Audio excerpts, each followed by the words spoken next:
For years of my life, I've always struggled with sleep.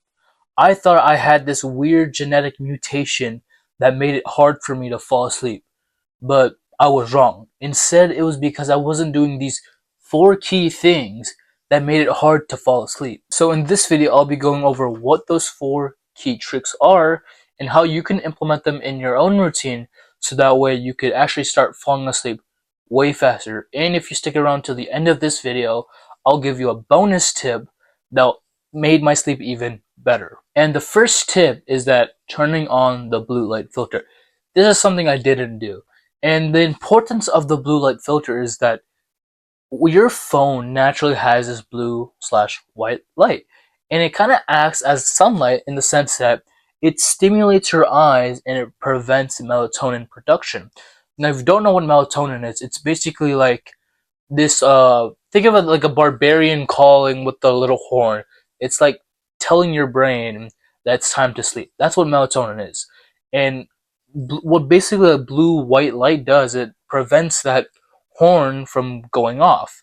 And so when you're about to fall asleep and you're just if you have blue/white light just touching all over your eyes, it makes it really hard to fall asleep. And this is why you want to turn on the blue light filter, because it prevents your melatonin from being blocked off. And if you want to start waking up with way more energy and get the best sleep of your life so that way you can actually enjoy the things that you actually love to do, then go down below, click the top link down below in the description and join the Sleep Advantage. It's basically where I've learned like everything about sleep in the last 4 years of my life, and it's all in one place. So join now before the price increases, because I spent the last 4 years of my life working on it and I now want you to have it. So back to the blue light filter. It's basically, it inhibits, like if you don't turn it on, it's gonna block off melatonin production and it prevents you from falling asleep. So this is why we turn on the blue light filter, because it protects our melatonin production so that way it's like a smooth transition in us falling asleep. Now the second tip is actually about optimizing your sleep environment and hygiene. Part of your sleep hygiene could be things like turning off distractions right before you go to bed. So like your phone, like turning on the blue light filter, or cutting off from your phone directly, like putting it in another room, or reading a book, doing like something relaxing. Maybe it's like taking a warm bath. Whatever it is, just to relax your body, because it is easier to fall asleep relaxed compared to when you're stressed out of your mind. And the other half of that is like optimizing your sleep environment.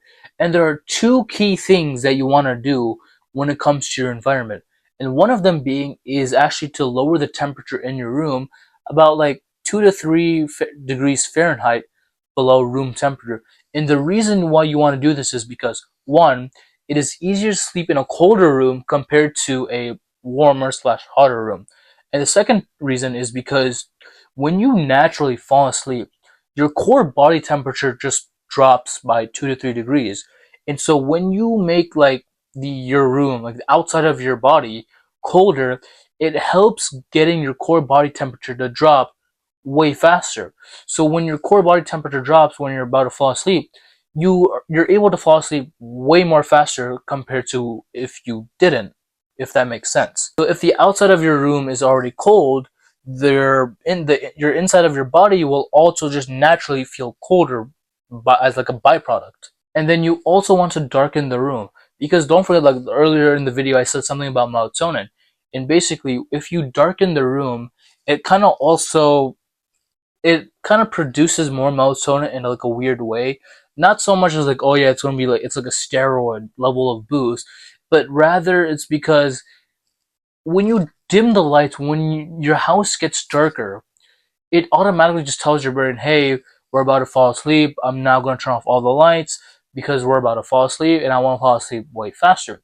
Because your melatonin and you dimming and darkening your room works hand in hand, so that way you can actually fall asleep so much faster. Now, the third tip is morning sunlight. The minute you wake up in the morning, the first thing you want to do is go outside and get sunlight. Right now there's some sunlight, so I don't know if you can see it right there. There is sunlight outside, but I woke up around 4 to 5 hours ago. And so when you get sunlight first thing in the morning, it it's very helpful to your like suprachiasmatic nucleus, also known as your internal clock. And basically, where you like, if you look at sunlight first thing in the morning, is like 14 to 13 hours later, it tells your brain, hey, I saw sunlight in the morning. I think it's now date or it's about to be bedtime. Let's start producing melatonin.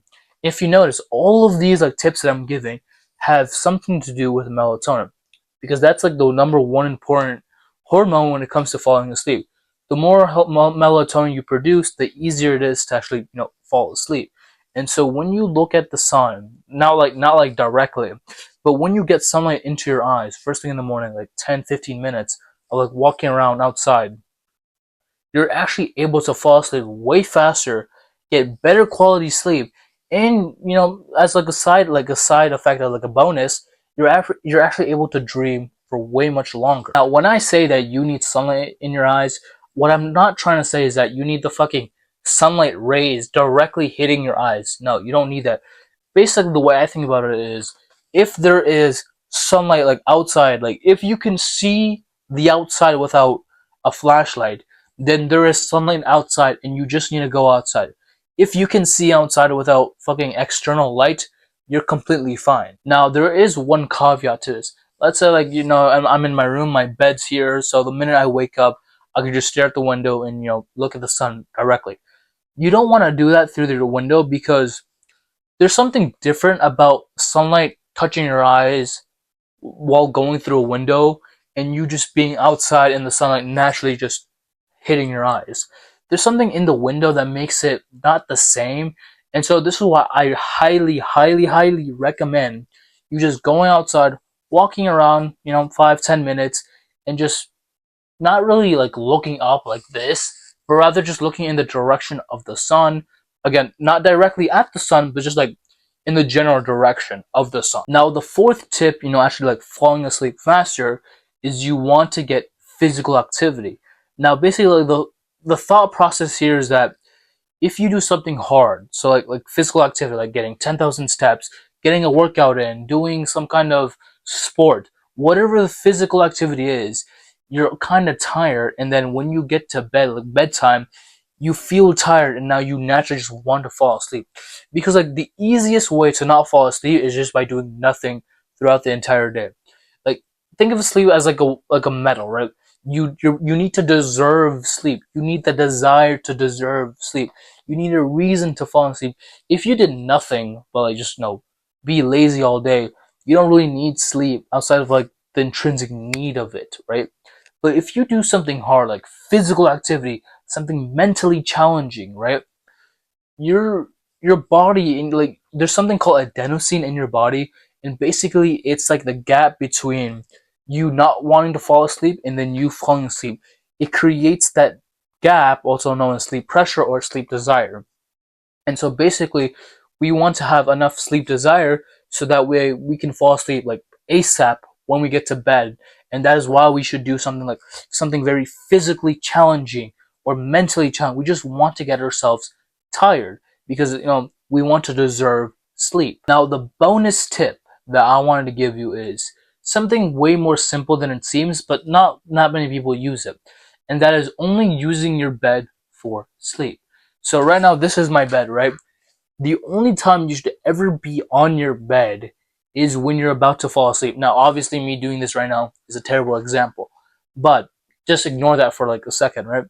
You shouldn't be on your phone doom scrolling on TikTok, Instagram, YouTube Shorts while you're on bed, because this kind of trains your mind to think, hey, this area called bed is used for doom scrolling on TikTok, not sleep.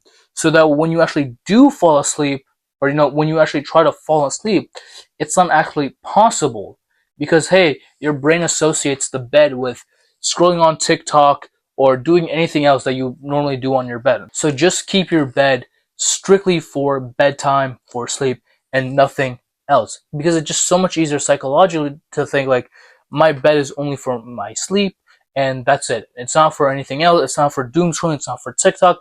It's not for eating food. It's not for recording videos. But yeah, that is it from me. I hope you found this video very helpful, and if you know anyone else that could benefit from this video, sharing it to them wouldn't be such a bad idea.